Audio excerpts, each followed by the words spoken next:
I never thought makeup would be the thing that destroyed my marriage. But there I was standing in front of the bathroom mirror one ordinary Tuesday morning, watching my husband Devin laugh at my bare face like I just told the world's funniest joke. The sound of his laughter still echoes in my mind sometimes, sharp and cutting, like broken glass scraping against my heart. My name is Vivian, and I've been married to Devin for 17 years. 17 years of what I thought was a solid, comfortable marriage. We weren't the couple that sent each other love notes anymore, sure, but we had history. We had routines. We had a life built together in our 3-bedroom colonial in Mapleton, with its blue shutters and the garden I'd spent years perfecting. I thought that meant something. That morning started like any other. I'd woken up at 6:30, made coffee, and was getting ready for my job at the local library where I worked as a senior librarian. I loved my job, loved the quiet dignity of it, the way I could help people find exactly the story they needed. Devin worked in sales for a pharmaceutical company, a job that required him to travel occasionally and schmooze clients over expensive dinners. He was good at it, charming in that effortless way some men have. I was brushing my teeth when he walked into the bathroom, already dressed in one of his sharp suits. He looked at me in the mirror, and something in his expression shifted.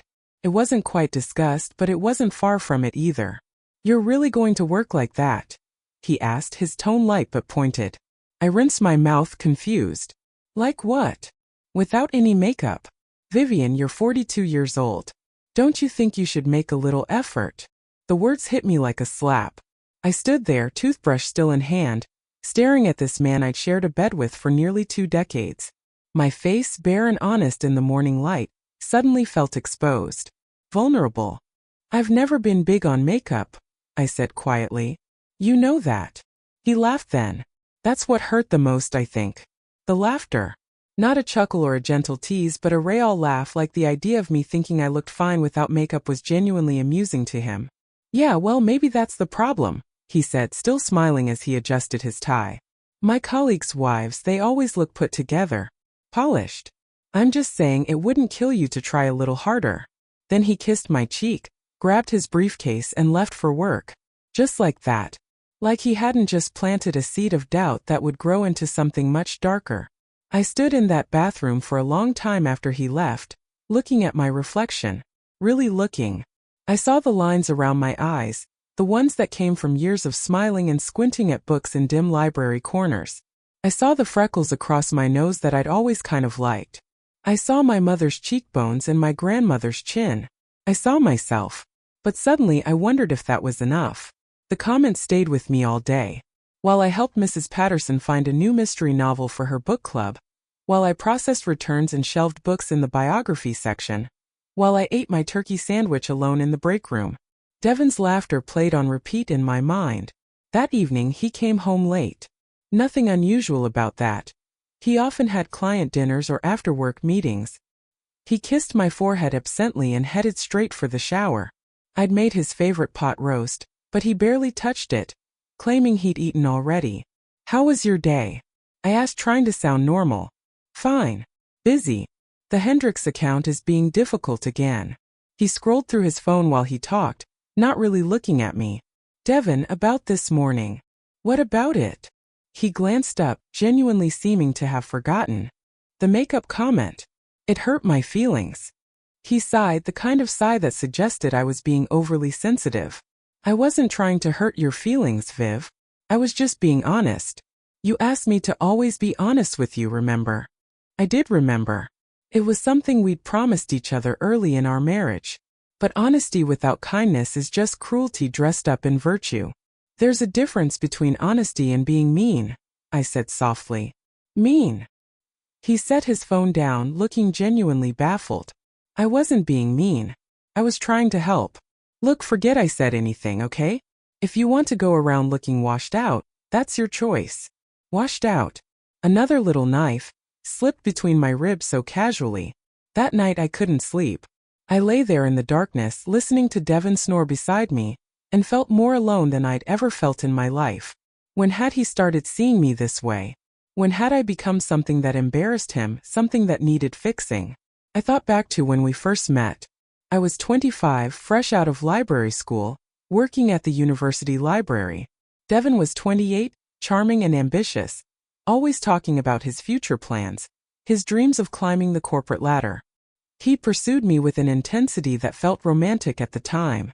Flowers at my desk, surprise lunch dates, long evenings where he'd tell me I was beautiful just the way I was. When had that changed? I tried to pinpoint the exact moment, but it was more like a slow erosion than a single event. Little comments over the years. Suggestions about my hair, my clothes, my weight. Always framed as helpful, as if he was doing me a favor by pointing out my flaws. I dismissed them, told myself he was just trying to help me be my best self. But lying there in the dark, I realized something I'd been refusing to see for years. Devin didn't want me to be my best self. He wanted me to be a different self entirely. A self that reflected well on him, that made him look good, that fit into his carefully curated image of success. The next morning, I did something I'd never done before. I stopped at the drugstore on my way to work and bought makeup.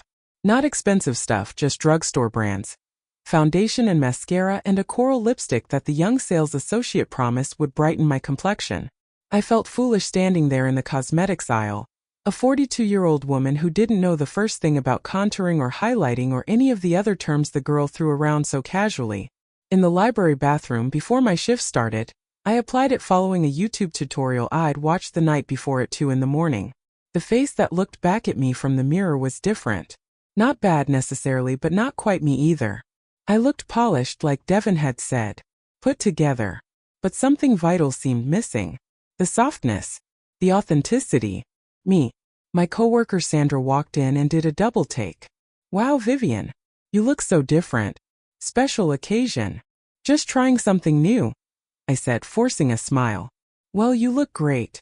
Very professional. Professional. Like I hadn't been professional before? When I got home that evening, Devin was already there, which was unusual.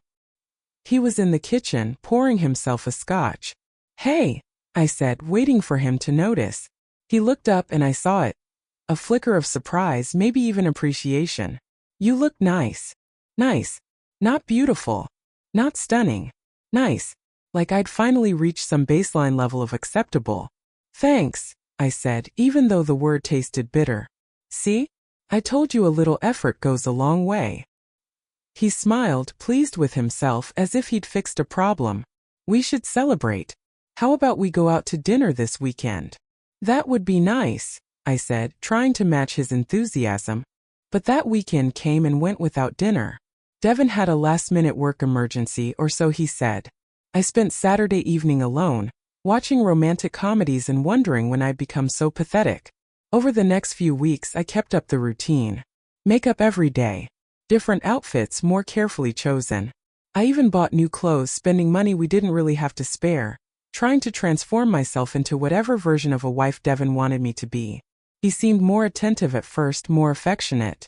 He complimented me occasionally, always with that same tone of someone praising a dog for finally learning a trick.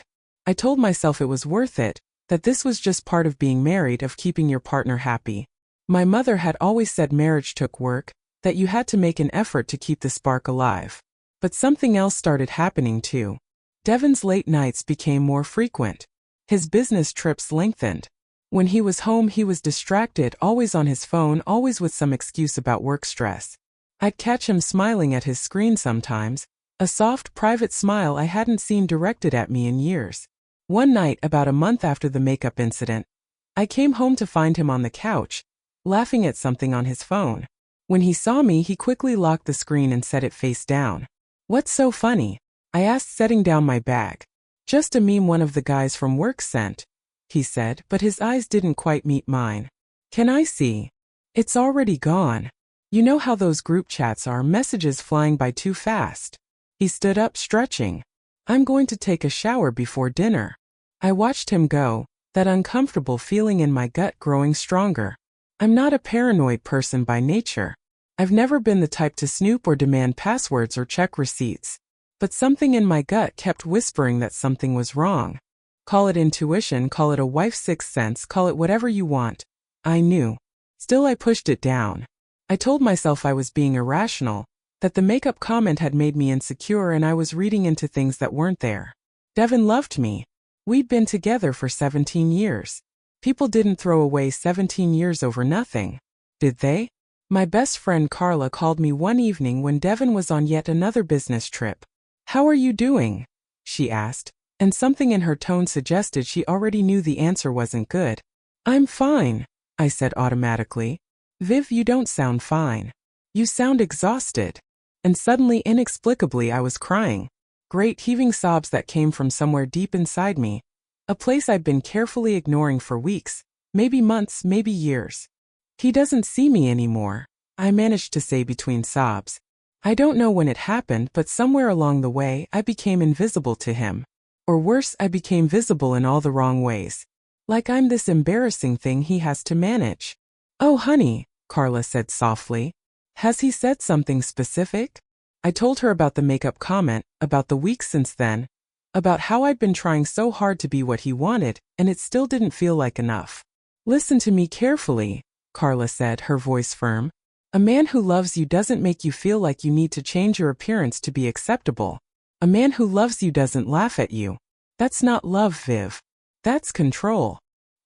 "He's not controlling," I protested weakly. He has high standards. For you. Does he have those same high standards for himself? Does he wake up every morning worrying about whether his face is acceptable to you?" I didn't have an answer for that. "Come over this weekend," Carla said. "Let's have wine and watch terrible movies and remember who you were before you started trying to be someone else." That weekend with Carla was both comforting and illuminating. We did drink wine, we did watch terrible movies, but we also talked. Really talked. About my marriage, about my life, about the dreams I'd put on hold because they didn't fit into Devin's plans. "You wanted to write," Carla reminded me. "Remember? You were working on that novel about the library ghost. What happened to that?" "Devin said it was a waste of time. That I should focus on my real career." "And what about the pottery classes you wanted to take?" "Too expensive." "The trip to Italy you've been planning since college?" "Devin doesn't like Italian food." With each answer I heard how ridiculous I sounded. How much of myself I'd given up, piece by piece, sacrifice by sacrifice, until I wasn't sure who I was anymore without Devin's approval. "I don't know how this happened," I said quietly. "I used to be so sure of myself. Confident. When did I become this person who needs permission to exist?" "It happened slowly," Carla said, squeezing my hand. "That's how these things work. Little compromises that seem reasonable at the time, until you wake up one day and realize you've compromised yourself right out of existence." That conversation planted something in me. Not quite courage yet, but maybe the seed of it. A tiny voice that started to whisper, "This isn't right. You deserve better." But I still wasn't ready to listen. Not fully. Because listening meant acknowledging that my marriage might be broken beyond repair. And that was a truth too big to face. It was a Thursday afternoon, about 6 weeks after the makeup incident, when everything started to unravel. I was working the late shift at the library, not due home until 9. But we'd had a pipe burst in the children's section, flooding the area with 3 inches of water. They sent us home early to deal with the cleanup and repairs. I texted Devin to let him know I'd be home around 6 instead, but he didn't respond. Not unusual. He was probably in a meeting. When I pulled into our driveway at 6:15, his car was there. I felt a little flutter of happiness, thinking maybe we could have dinner together for once, watch a movie, reconnect. The house was quiet when I entered, and for a moment, I thought maybe he'd gone for a walk. Then I heard his voice, coming from his home office upstairs. He was on the phone. I started up the stairs, planning to peek my head in and let him know I was home. But something in his tone made me pause. It wasn't his work voice, the professional, slightly formal tone he used with clients and colleagues. This was softer, intimate. "I know, baby, I know," he was saying, his voice low and tender. "I miss you too. Just a few more hours and I'll be there. Baby." He'd called someone baby. He hadn't called me baby in over a decade. Maybe longer. My heart started pounding so hard I thought it might break through my chest. I stood frozen on the stairs, barely breathing, every nerve in my body screaming at me to move, to run, to do something. But I was paralyzed, rooted to that spot like a tree, listening to my world crumble. "The makeup." He laughed, that same laugh that had started all of this. "Yeah, I picked it up yesterday. Sephora, like you asked. Got the whole bag of stuff. That red lipstick you wanted, the expensive foundation, all of it. Don't worry, she has no idea. She has no idea. I felt the floor tilt beneath me. You should have seen her face when I told her she looked washed out without makeup, he continued, his voice dripping with amusement. She actually went out and bought drugstore makeup the next day. It's kind of pathetic, honestly. But at least she's trying now. The cruelty in his words, the casual mockery, hit me like a physical blow. I gripped the banister to keep from falling. I love you too, he said softly.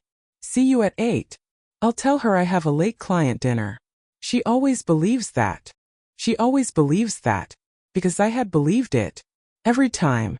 Every late night, every missed dinner, every canceled plan. I believed him because that's what you do when you trust someone. When you love someone. What a fool I'd been. I don't know how I made it back down the stairs without making a sound. I don't know how I got back in my car, how I started the engine, how I drove. The world had become strange and distant. Like I was moving through water. Everything slow and muffled and wrong. I ended up parked at the grocery store 3 blocks away. Sitting in the parking lot with my hands shaking so violently, I couldn't grip the steering wheel. Around me, people went about their normal lives, pushing carts full of food, loading bags into their cars, chatting on their phones. Everything was ordinary for them. Everything was shattered for me. Makeup. He was buying makeup for someone else. Expensive makeup from Sephora. While he'd made me feel awful about my bare face, while he'd laughed at me and called me washed out, while he'd made me feel like I wasn't enough, he'd been buying luxury cosmetics for another woman. The cruelty of it was breathtaking. But worse than the infidelity, worse than the lies, was the realization of how he saw me. Pathetic. That's the word he'd used. My attempts to please him, my efforts to be what he wanted, he found them pathetic. I'd been performing for an audience of one, and that audience had been laughing at me the whole time. I sat in that parking lot for an hour, maybe more, watching people come and go with their grocery bags and their normal lives. I kept replaying every moment of the past few weeks, seeing them now through a different lens. The late nights. The distance. The way he'd suddenly cared so much about my appearance, probably because he was comparing me to her, whoever she was. Every compliment about my makeup, every smile when I dressed up, it hadn't been appreciation. It had been relief that I was finally becoming less of an embarrassment to him. My phone buzzed. A text from Devin. Working late tonight. Client dinner. Don't wait up. The lie sat there on my screen, so casual, so practiced. How many times had he sent this exact message? How many times had I texted back something understanding and supportive while he was actually with her? I didn't respond. I couldn't. My fingers hovered over the keyboard. A dozen responses forming and dissolving in my mind. Angry responses. Hurt responses. Responses that demanded the truth. But what was the point? I already knew the truth. When my hands finally stopped shaking enough to drive, I didn't go home. I couldn't face that house, those rooms, that bed where we'd slept together while he dreamed of someone else. Instead, I drove to Carla's house. She took one look at my face when she opened the door and pulled me inside. What happened? I told her everything.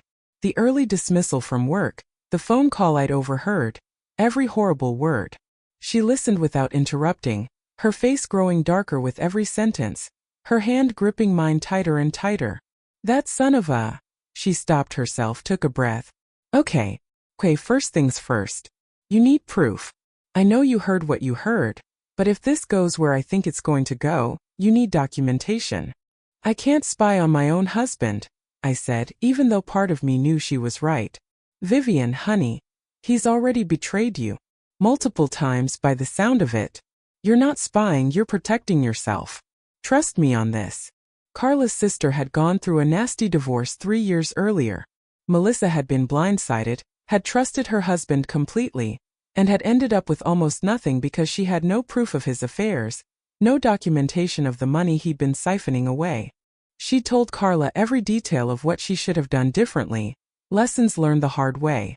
What do? I asked, feeling lost and small and so tired. First, you act normal. Don't let him know that you know. Can you do that? I thought about it. Could I look at Devin and pretend everything was fine? Could I smile and cook dinner and sleep beside him while knowing what I knew? I don't know, I admitted. You can, Carla said firmly. Because you're stronger than you think you are, and because you need to protect yourself. Second, you document everything. Times he comes home late, credit card statements if you can access them, phone records if possible. And third, she squeezed my hand, you talk to a lawyer. Just a consultation to know your rights. The thought of lawyers and divorce made my stomach churn. Maybe it's not what I think. Maybe. Vivian. She looked at me with such compassion it made me want to cry. He said, I love you to her. He's buying her expensive gifts. He's made you feel terrible about yourself while romancing someone else. He laughed about you to her, called you pathetic. That's not a misunderstanding. That's betrayal. She was right.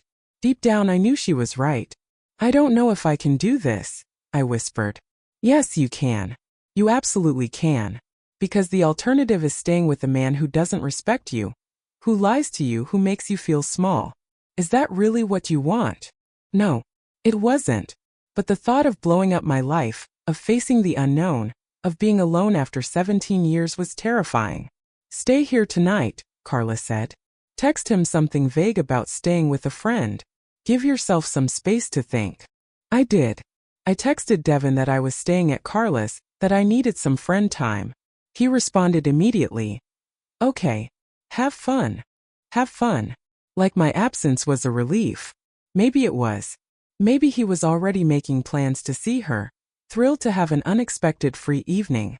That night, Carla made up her guest room and brought me chamomile tea and sat with me while I cried. Really cried, not the controlled, quiet tears I'd been holding back, but huge, ugly, soul-deep sobs for everything I'd lost. Not just my marriage, but my trust, my confidence, my sense of self. How did I not see it? I asked when I could finally speak again. How did I miss all the signs? Because you trusted him, Carla said simply. Because that's what you're supposed to do in a marriage. You're not stupid or blind or any of the things you're thinking right now. You were a good wife who believed her husband was a good man. That's not a flaw, Viv. That's being human. But it felt like a flaw. It felt like I'd failed some fundamental test of awareness, like I should have known, should have seen, should have protected myself better. What if I'm wrong? I asked even though I knew I wasn't. What if there's some explanation? Then you ask him directly and see what he says. But Viv, you heard what you heard. Trust yourself. Trust your gut. If you're liking this story so far, hit that like button because what happens next you won't believe. I went home the next morning while Devin was at work.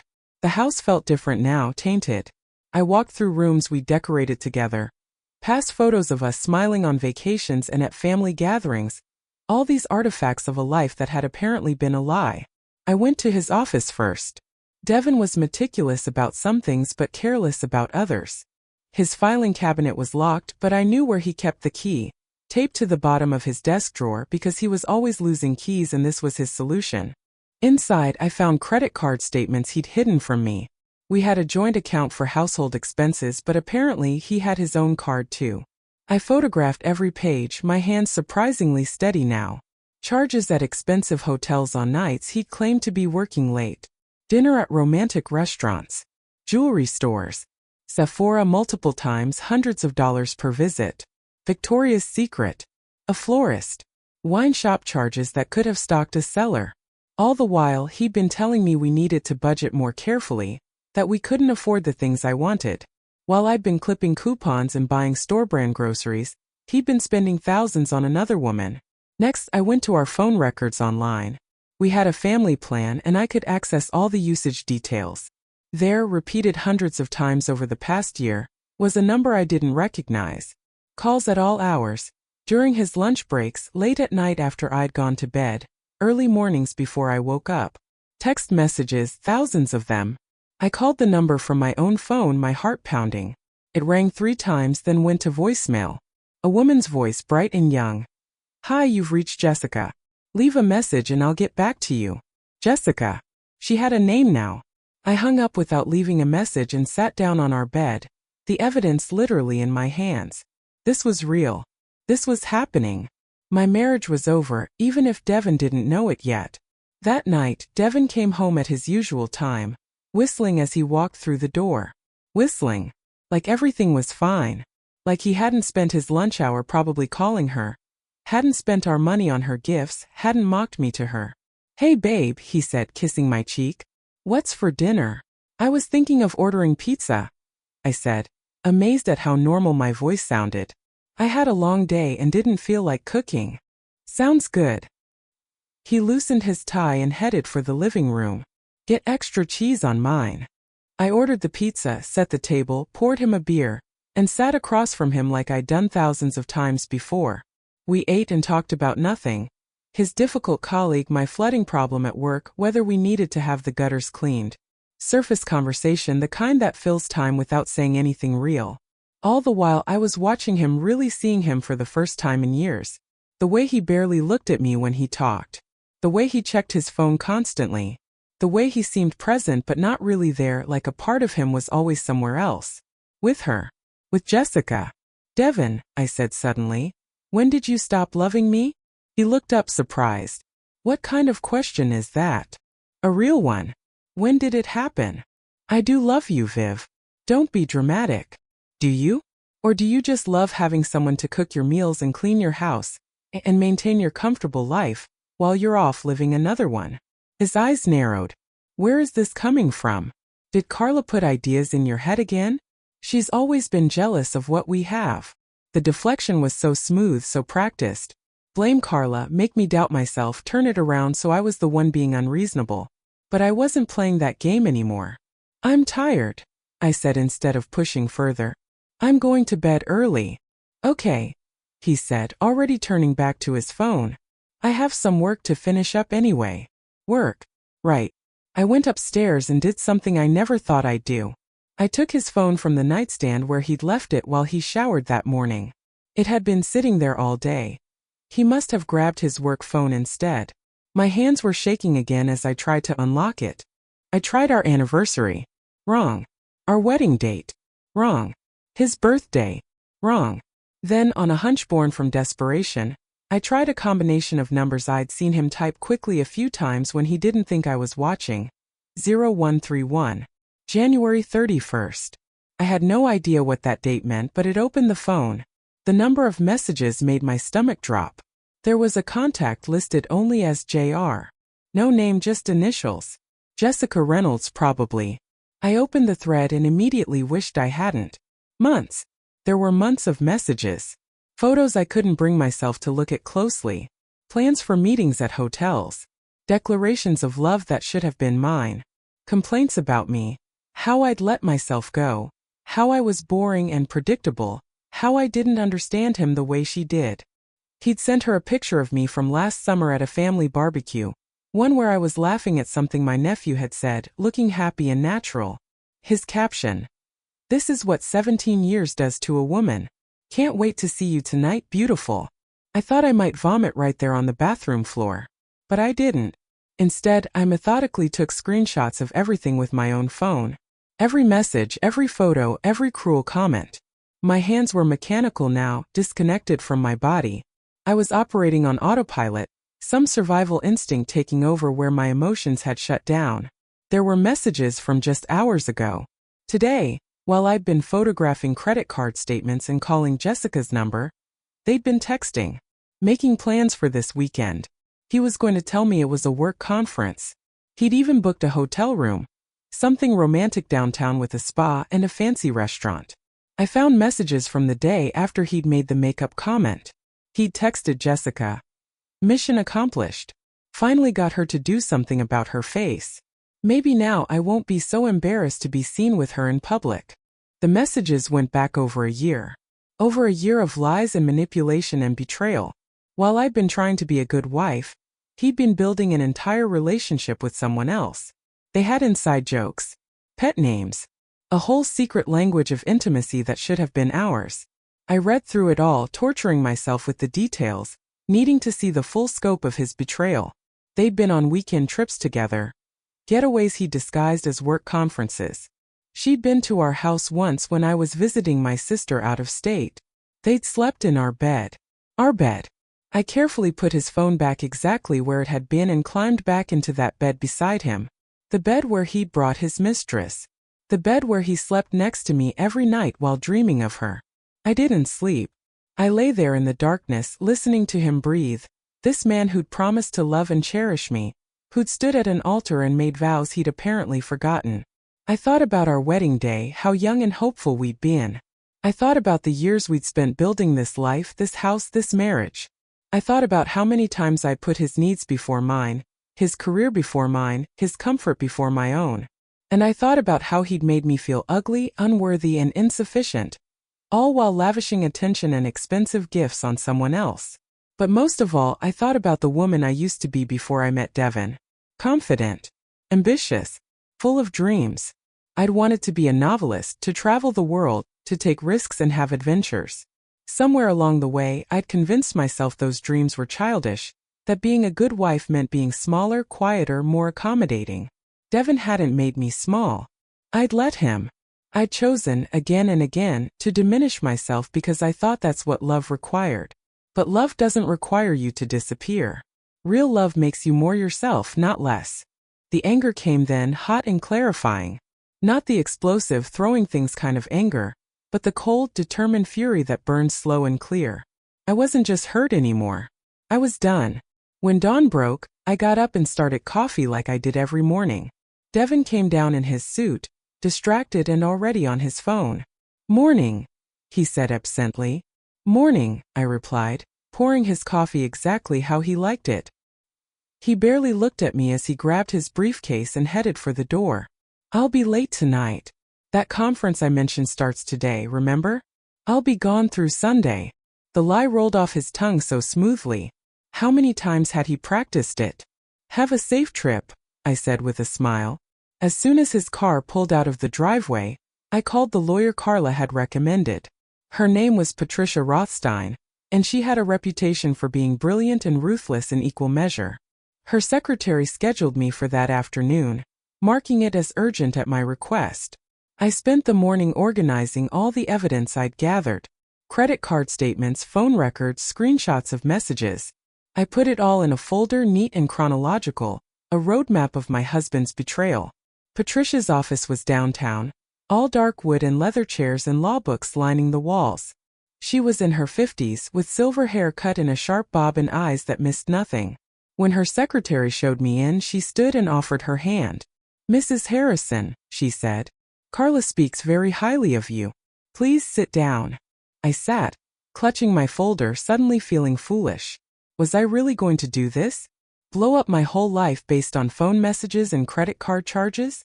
But then I remembered Devin's laugh. I remembered him calling me pathetic. I remembered the photo he'd sent of me with that cruel caption. I remembered a year of lies. "Tell me everything," Patricia said gently. So I did.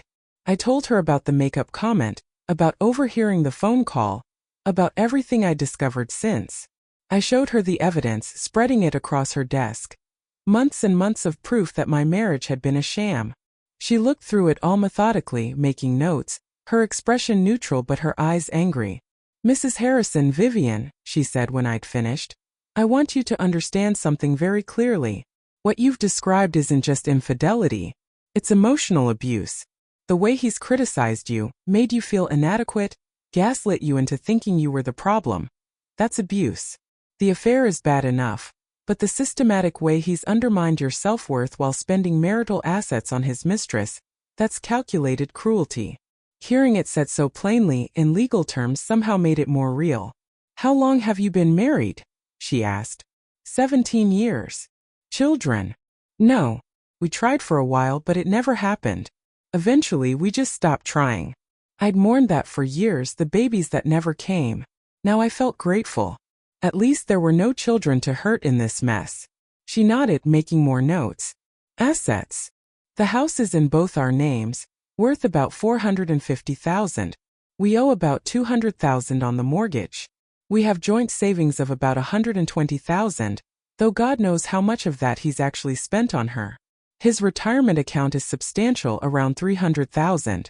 Mine is smaller, maybe $75,000 since I make less. 2 cars, both paid off. Mine's a 10-year-old Honda. His is a 3-year-old BMW. And you work full-time?" "Yes, but I make about $40,000 a year compared to his $120,000. Patricia was quiet for a moment, studying her notes. Here's what I need you to understand. In this state, we have equitable distribution laws, which means assets are divided fairly, though not necessarily equally. Given the length of your marriage, your respective incomes, and especially given the evidence of dissipation of marital assets, you have a very strong case. Dissipation. When one spouse wastes marital funds on extramarital affairs. The hotels, the gifts, the dinners, all of that was bought with marital money. The court takes a dim view of that. So what happens now? Now we build a case. I'll need you to gather more evidence if possible. Bank statements, tax returns, any documentation of assets. I'll also recommend hiring a private investigator to document his meetings with Ms. Reynolds. The more proof we have, the stronger our position. A private investigator. This was really happening. My marriage was turning into a legal case, my husband into an adversary. One more thing, Patricia said, leaning forward. You need to decide what you want from this divorce. Is it purely financial? Are you angry and want to make him pay in other ways? Do you want to keep the house? These questions matter because they shape our strategy. I thought about it. What did I want? I want him to understand what he's done, I said slowly. I want him to face consequences. I want him to feel even a fraction of the humiliation he's put me through. And I want to be free of him. Patricia smiled, sharp as a knife. Then let's get to work. Over the next 2 weeks, I became someone I didn't recognize. Not in a bad way, in a powerful way. I documented everything while acting like the devoted wife. I smiled when Devin came home late. I wore the makeup he criticized me for not wearing. I made his favorite meals and laughed at his jokes and played the part perfectly. All the while, Patricia and her team were building an ironclad case. She'd hired an investigator named Marcus, a former police detective who knew how to be invisible. He followed Devin, photographed his meetings with Jessica, documented the hotels, the restaurants, the obvious intimacy. The photos he brought back were hard to look at. Devin and Jessica holding hands as they walked into the Riverside Hotel, kissing in his BMW in a parking garage, having dinner at Franco's, an expensive Italian restaurant downtown. In one photo, Jessica was wearing what was clearly an expensive necklace, something delicate and beautiful. I checked the credit card statements. $2,200 at Harrison Jewelers, charged 3 weeks ago. I'd asked Devin for a new laptop for my birthday last month. Mine was 5 years old and barely functional. He'd said we couldn't afford it right now, that maybe next year. Bank records showed more spending. Patricia's team traced withdrawals, transfers, charges. All told, Devin had spent over $40,000 on Jessica Reynolds in the past year. $40,000 of our money we'd both earned and saved, gone to fund his affair. This is actually good for us, Patricia explained. The more he's spent, the more the court will see this as deliberate dissipation. You'll be compensated for this. During one of our meetings, Patricia handed me a file. Background on Jessica Reynolds. I thought you might want to know. I did and I didn't. But curiosity won out. Jessica was 31, 11 years younger than me. She worked as a marketing consultant, had gone to a state school, came from a middle-class family in Ohio. Her Instagram feed painted a picture of someone who loved the finer things. Expensive restaurants, designer clothes, luxury vacations. Things she probably couldn't afford on a consultant's salary. Things Devin was apparently funding. There were photos of her wearing clothes and jewelry I could now identify from our credit card statements. Photos from the boutique hotel in Vermont where Devin had supposedly been at a regional sales conference. Photos from the spa weekend in the Berkshires during what had supposedly been a training seminar. She was pretty in a carefully maintained way. Professionally highlighted hair, perfect makeup, tight dresses that showed off a gym-toned body. She looked nothing like me. Maybe that was the point. They met at a pharmaceutical conference 18 months ago, Patricia told me. She was there representing her consulting firm. They've been involved for about 13 months, based on the evidence. 13 months. Over a year of lying to my face every single day. Does she know he's married? I asked. Oh yes. There are messages where they discuss you, where he complains about you, where they joke about his other life. Patricia's disgust was evident. Some people have no morals. When do we serve him? I asked. Whenever you're ready, though I recommend doing it strategically. What would hurt him most? I thought about Devin, about what he valued most. His image, his reputation, his carefully constructed facade of success. His company is having their annual gala in a week, I said slowly. It's a huge event. Black tie. All the executives and their spouses, clients, potential clients. Devin's been angling for a promotion to regional director. This gala is basically where they announce who's moving up. Patricia's smile was absolutely predatory. Perfect. The days leading up to the gala felt surreal. Devin was excited about the event, talking about it constantly, making plans. He'd bought me a dress, a safe, conservative navy number that he'd picked out himself. At the time I thought he was being thoughtful. Now I understood he'd chosen it because he wanted me to fade into the background. I wasn't going to fade anymore. 3 days before the gala, I went shopping with Carla. Not to the department store where Devin had bought my dress, but to an upscale boutique downtown. I tried on dress after dress until I found it. A fitted emerald green gown with a subtle V-neck that was elegant without being revealing. It made my eyes pop and showed off a figure I'd been hiding under conservative clothes for years. It was sophisticated, powerful, stunning. It was expensive too, nearly $800. But I paid for it with our joint credit card without hesitation. If Devin could spend $40,000 on his mistress, I could spend $800 on one perfect dress. You look incredible, Carla breathed when I stepped out of the dressing room. I feel incredible, I said, and meant it. For the first time in months, maybe years, I felt like myself. Not the diminished version of myself I'd become, but the real me. Strong, beautiful, worthy. I also went to a high-end salon the day before the gala. Professional hairstyling, the works. My naturally wavy brown hair was transformed into elegant waves that fell past my shoulders. The stylist added some subtle lowlights that made the whole thing look richer, more dimensional. For makeup, I hired someone Patricia recommended. A woman who did makeup for television personalities and politicians. She did my face in a way that enhanced my features without making me look like someone else. Natural but polished. Elegant but still me. When I looked in the mirror, I saw myself again. Not the washed-out woman Devin had mocked. Not the trying too hard woman applying drugstore makeup in the library bathroom. The real me, confident and beautiful and done with being made to feel small.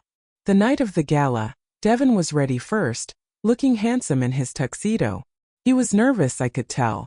Excited about the potential promotion, worried about making the right impression. You almost ready? He called up the stairs, checking his watch. Just a minute, I called back. When I came down, his expression was priceless. Shock first, definitely. His mouth actually fell open. Then confusion. Then something that might have been attraction, quickly followed by discomfort. That's not the dress I bought you, he said. No, I agreed pleasantly, descending the stairs slowly, letting him take it all in. I wanted something special for such an important night. It's a bit much, don't you think? You're going to draw attention. That's the idea. His jaw clenched. Vivian, this is an important night for me. I need you to. To what, Devin? Disappear? Blend in? Make you look good. I smiled at him, sweet as honey. Don't worry. I'm going to make you look exactly like what you are. He didn't understand the comment, but something in my tone made him nervous. What's that supposed to mean? Nothing. Let's go. You don't want to be late. The gala was at the Grand Hotel downtown, the same hotel where Devin had met Jessica for their romantic getaways, though he didn't know I knew that. The ballroom glittered with chandeliers and was full of people in their finest clothes. Everyone who mattered in Devin's professional world was there. From the moment we entered, I was different. Not the quiet, background wife Devin had trained me to be. I sparkled. I laughed. I made conversation with his colleagues, asking intelligent questions about their work, charming them with stories from the library. I let myself be exactly as interesting and charismatic as I actually was, without dimming it to make Devin comfortable. I saw him watching me throughout the evening, confused and increasingly anxious. This wasn't how I usually behaved at these events. Usually, I let him do all the talking while I stood quietly by his side. Not tonight. Your wife is delightful, Mr. Hendricks told Devin at one point, the senior executive who Devin had been trying to impress for months. You're a lucky man, Harrison. Thank you, sir, Devin managed, his smile forced. I watched him check his phone repeatedly throughout the evening, texting someone. Jessica, obviously. I wondered if she was upset that he was here with me instead of with her. If she was demanding attention, reassurance, promises. Around 9 o'clock, I excused myself to use the restroom. Patricia was waiting in the hallway as we'd planned, looking elegant in a black evening gown. She could have been just another guest. In her hand was a manila envelope. "Ready?" she asked. My heart was pounding, but my hands were steady. "Ready." She handed me the envelope. Inside were divorce papers and copies of the most damning evidence we'd gathered.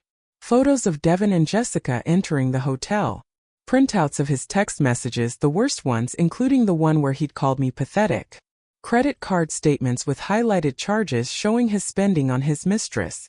"Last chance to change your mind," Patricia said gently. "Once you do this, there's no going back. We can serve him privately if you'd rather." I thought about the past 17 years. About all the times I'd made myself smaller to fit into his life. About the morning he'd laughed at my bare face. About the photo he'd sent Jessica with that cruel caption. About 13 months of lies and betrayal. "No," I said firmly. He made me feel embarrassed and inadequate in front of mirrors, in front of myself every single day. He needs to know what it's like to be exposed in front of people who matter to him. I walked back into that ballroom with my head high, envelope in hand. Devin was exactly where I'd left him, talking to Mr. Hendricks and 2 other senior executives. The group that would decide his promotion. Perfect. "Excuse me, gentlemen," I said, approaching with a warm smile. "I'm so sorry to interrupt, but Devin, could I speak with you for just one moment?" "Can it wait?" he said through his teeth, his smile tight and forced. "We're in the middle of something important." "I'm afraid it's rather time-sensitive." Mr. Hendricks, bless him, looked intrigued. "Go ahead, Devin. We can finish this conversation later." Devin followed me to a slightly quieter corner of the ballroom, his jaw clenched, his eyes angry. "What the hell is so important that you had to interrupt?" I handed him the envelope. "What's this?" "Open it." His hand shook slightly as he did. I watched his face carefully, watched the color drain from it as he saw the divorce papers on top, watched his eyes widen as he flipped through and saw the evidence beneath. The photos, the messages, the credit card statements. All of it, neatly compiled, irrefutable proof of his betrayal. "Vivian," he started, his voice strangled, barely a whisper. "You made me feel inadequate," I said quietly, but clearly enough that my voice carried. People nearby were starting to notice, starting to turn toward us. "You criticized my appearance, made me feel like I wasn't enough, all while you were spending our money on another woman. You bought her expensive makeup from Sephora while laughing at me for not wearing any. You took her to nice hotels while I waited at home. You told her you loved her while lying next to me every night. You called me pathetic to her while I was trying my best to be a good wife to you. Keep your voice down," he hissed, looking around frantically. More people were watching now, conversations dying out around us. "Why? Because you're embarrassed? Because people might find out what kind of man you really are? Because it might affect your precious image and your promotion? This isn't the place." "No, Devin. There isn't going to be a place. There isn't going to be a conversation where you explain or justify or minimize this. You're being served. The papers are filed. My lawyer will contact yours about dividing assets. I've already moved my personal belongings out of the house." That was true. Carla and I had spent yesterday packing up everything that mattered to me and moving it to a storage unit. "You'll receive the full details within 48 hours. You can't just," he sputtered, still holding the envelope like it might explode in his hands. His face had gone from pale to red, sweat beading on his forehead. "I already have. The evidence of your affair is extensive, Devin. 13 months of it, documented in detail. The hotels, the gifts, the $40,000 of marital funds you spent on Jessica Reynolds while telling me we needed to budget more carefully. It's all there. Your lawyer will advise you that fighting this would be foolish and expensive. Sign the papers. Don't make this uglier than it needs to be." I turned to walk away, my heart pounding so hard I could hear it in my ears, but my steps were steady. And that's when I saw her. Jessica Reynolds standing near the entrance in a red dress, Her face confused and alarmed as she watched our exchange. She'd come. Maybe he'd invited her, wanting her to see his triumph if he got the promotion. Maybe she'd crashed, wanting to see him in his element. I didn't know and didn't care. But the opportunity was too perfect to pass up.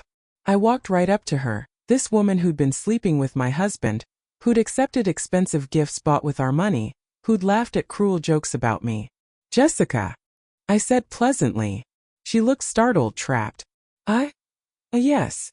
I'm Vivian Harrison, Devon's wife, soon-to-be ex-wife." I held out my hand, bizarrely polite, watching her face carefully. "I thought you should know he's all yours now. But fair warning. If he'll cheat with you, he'll cheat on you. The expensive gifts and romantic gestures are nice while they last, but eventually, you'll be the one he's complaining about to the next woman. You'll be the one he's calling pathetic. Good luck with that." Her mouth opened and closed, no words coming out. Her carefully made-up face was a mixture of shock and shame and fear. Around us, the whispers were getting louder. People were definitely watching now, putting pieces together. Behind me, I could hear Devon calling my name, desperate and angry. "Vivian. Vivian, wait." I didn't turn around. I walked through that ballroom with my head high, past the curious faces and shocked expressions, past Mr. Hendricks, who was watching with something like respect in his eyes, past all of Devon's colleagues who would never see him the same way again. I walked out into the cool November evening, where Carla was waiting in her car, exactly as we'd planned. "How'd it go?" she asked as I slid into the passenger seat. "Perfectly," I said, and then I started laughing. Not hysterical laughter, not sad laughter, but the genuine free laughter of someone who'd just taken her power back after years of giving it away. Behind us, through the hotel's glass doors, I could see Devon standing in the lobby, still holding that envelope, looking lost and panicked. Jessica had followed him out, was trying to talk to him, but he was pulling away from her, probably realizing for the first time the full cost of his choices. "You know what the best part is?" I said to Carla as we drove away. "What?" "I don't feel guilty. I don't feel sorry for him. I don't feel bad about embarrassing him. He spent over a year making me feel small and worthless and pathetic. He deserved exactly what he got." "Damn right he did," Carla said fiercely, reaching over to squeeze my hand. "I'm so proud of you." The divorce took 4 months to finalize. Devon tried to fight it at first, hired an expensive lawyer who tried to argue that I'd orchestrated some kind of ambush, that serving papers at his work event was malicious. But Patricia was relentless, and the evidence was overwhelming. Photos, text messages, bank statements, phone records. It was all there, an irrefutable chronicle of betrayal. The judge was not sympathetic to a man who'd carried on a year-long affair while spending tens of thousands of marital funds on his mistress. I got the house, half his retirement account, which came to over $150,000, a substantial portion of our savings, alimony of $2,000 a month for 3 years, given the length of the marriage and the discrepancy in our incomes. My lawyer fees were paid from the marital estate, as was standard in cases like this. Devon was bitter about every penny, but that wasn't my problem anymore. The scandal at his work was apparently spectacular. I heard through mutual acquaintances that Mr. Hendricks had been in the final stages of promoting Devon to regional director. That promotion went to someone else within a week of the gala. There was apparently no explicit reason given, but everyone knew. In a company that valued family and reputation, what Devon had done was a black mark that wouldn't fade. Jessica Reynolds quietly left her consulting position with Devon's company about a month after the gala. I heard through Carla, who heard through her surprisingly extensive network, that Devon and Jessica tried to make it work for a while after everything blew up. The foundation of their relationship, after all, had been secrecy and excitement and the thrill of something forbidden. Once it was out in the open, once they were just two people with a normal relationship and no more sneaking around, the magic faded fast. They broke up after 3 months. Apparently, Jessica was angry that Devon wasn't as generous with her once he had to pay alimony and child support from his first marriage. Wait, no, we didn't have children. Once he had to pay alimony and split his assets. Turns out stolen money and secret gifts are more romantic than budget discussions and real-life financial constraints. Last I heard, Devon was dating someone else, another younger woman. Some patterns never change. He's someone else's problem now. As for me, I went through all the stages: anger, grief, relief, fear, strength. Some days were harder than others. There were nights I cried in my now truly mine house, mourning not the man Devon had turned out to be, but the future I'd thought we'd have, the couple I'd believed we were. But mostly I felt free. I stopped wearing makeup every day. Some days I did when I felt like it, because I wanted to, because it was fun, because I felt like experimenting. Other days I went to work with my clean, bare face and didn't think twice about it. Nobody at the library commented either way because it didn't matter. I was good at my job regardless of what my face looked like. I joined a book club. Not the one at the library, but a separate one that met Thursday evenings at a local wine bar.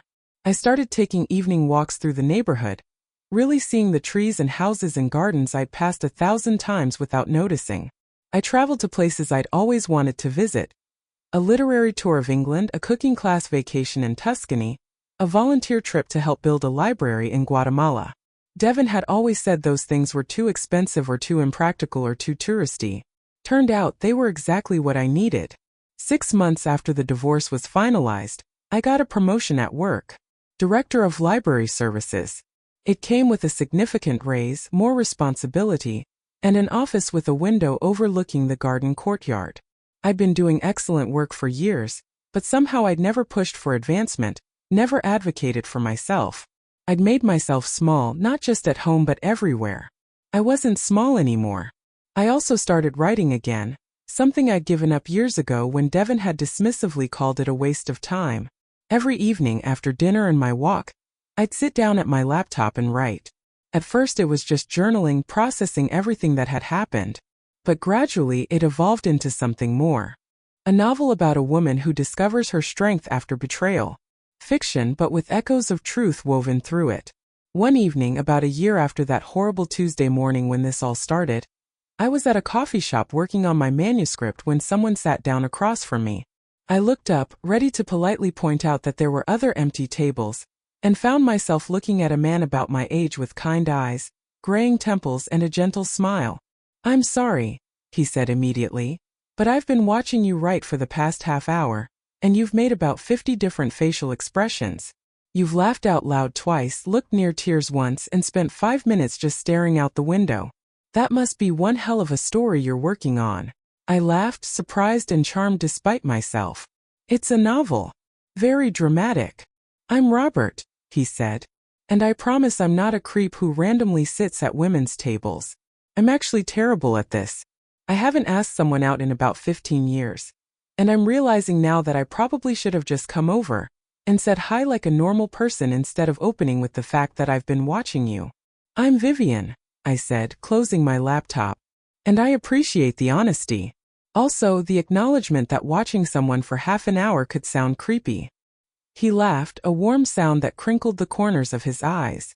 "See, I'm already failing. Can I buy you another coffee as an apology for my complete lack of social skills?" We talked for 3 hours that first night.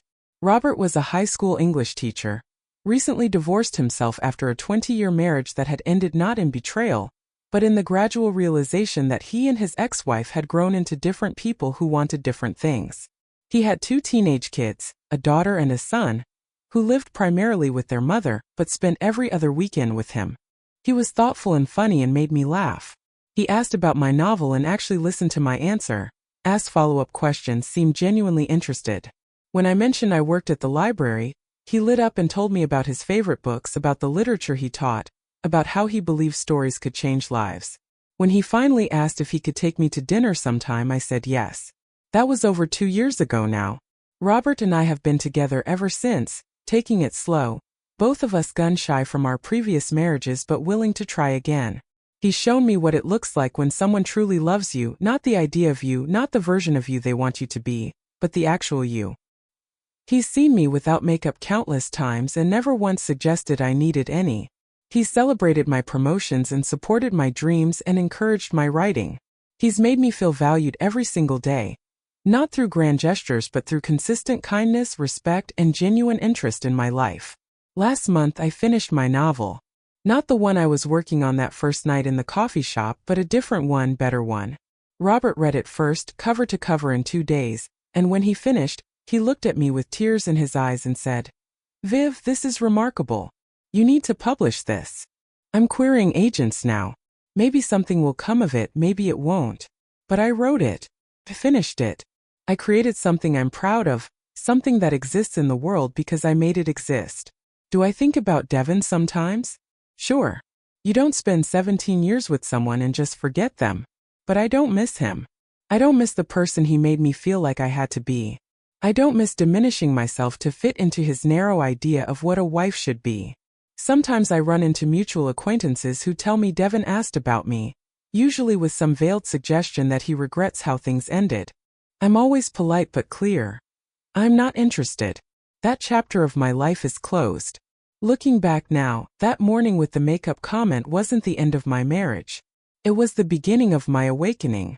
Sometimes the worst things that happen to us are actually gifts in disguise, painful at the time but pushing us toward the lives we're meant to live. If you've ever felt invisible in your own life, if you've ever been made to feel like you're not enough, I want you to know something that took me 17 years to understand: you are enough. Exactly as you are, right now, in this moment. The right person will never make you feel like you need to be smaller, quieter, or different.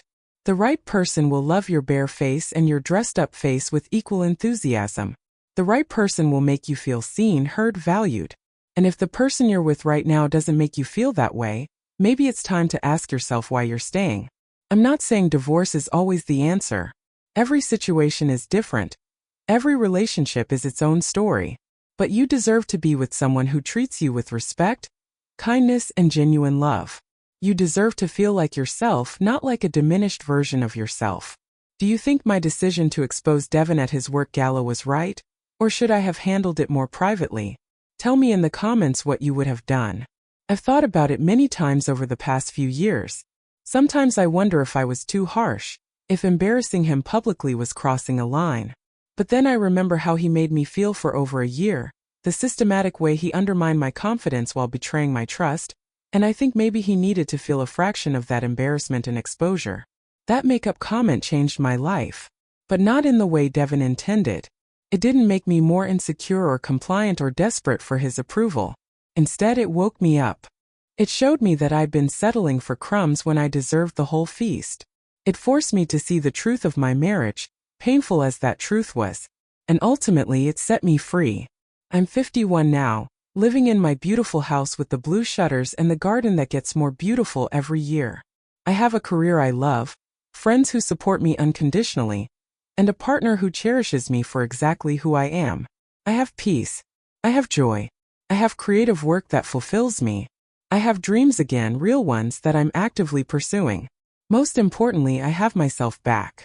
The confident, ambitious, creative woman I was before I started shrinking to fit someone else's expectations. Some days I look in the mirror at my bare face, at the lines around my eyes and the freckles across my nose and my mother's cheekbones and my grandmother's chin, and I think, there you are. Welcome back. And that feeling, that sense of being fully and authentically myself without apology or shame, is worth more than all the expensive makeup in the world. It's worth more than a comfortable marriage built on lies. It's worth every difficult moment of the divorce, every night I cried, every scary step into an unknown future. Because here's what I learned. It's never too late to take your power back. It's never too late to choose yourself. It's never too late to say enough and mean it. Whether you're 42 or 52 or 62, whether you've been married for 17 years or 27 or 7, you have the right to be treated with respect and love and basic human decency. Don't settle for less. Don't make yourself small. Don't accept crumbs when you deserve the whole feast. If you like this story, hit that like button, and don't forget to subscribe to get more stories from me. I share these experiences not for sympathy or attention, but because I know I'm not alone. I know there are other women and men too who are making themselves smaller every day, who are accepting treatment they don't deserve, who need to hear that there's another way. Your story might be different from mine. Your awakening might come from something other than a cruel comment about makeup. But wherever you are in your journey, whatever brought you to this moment, know that you're not alone. Know that change is possible. Know that the life you dream of, the one where you're fully yourself and fully loved for that self, is achievable. It won't be easy. There will be hard days and harder nights. There will be moments when you doubt yourself, when you wonder if you made the right choice, when you feel alone and scared. That's normal. That's part of the process. But on the other side of that fear is freedom. On the other side of that pain is peace. On the other side of that ending is a new beginning. With love and respect, Auntie Helen Stories.